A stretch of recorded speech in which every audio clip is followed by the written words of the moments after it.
Le sentiment que je ressens n'est pas simple, c'est même de la honte. 3 élections en moins d'1 an, un Premier ministre sortant inculpé de corruption, malversation et abus de confiance. Les législatives en Israël offrent un tableau assez brouillon. Des migrants qui tentent de forcer le passage vers la Grèce et des gardes-côtes qui les repoussent vers le rivage turc. La scène rappelle 2015 et la première crise migratoire, mais elle a lieu ce lundi en mer Égée. Beaucoup ici sont tabous, il n'y a pour eux pas assez de...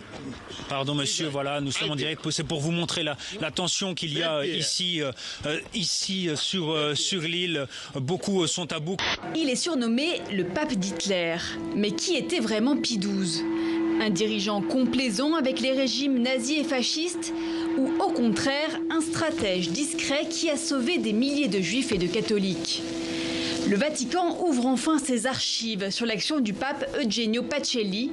L'ouverture des archives concernant le pontificat de Pie XII est la condition sine qua non du point de vue presque canonique pour parachever le procès en béatification. Le personnage central s'appelle Rahal. Vous en avez fait un anti-héros. Qui est-il au juste ? L'idée, c'est que j'étais parmi les gens qui travaillent sur Internet et voilà, online, tu as des gens qui sont très agressifs, qui sont un peu lâches et qui essaient de tirer sur tout ce qui bouge. Aujourd'hui, les femmes n'osent pas.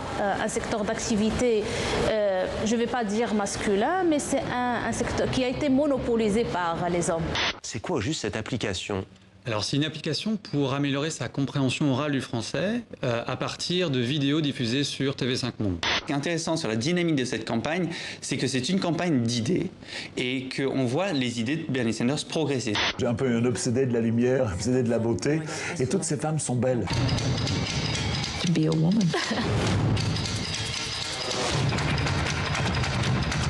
Vous voulez être dans le vrai, mais en même temps ne pas être dans le misérabilisme, ne pas les montrer comme des victimes.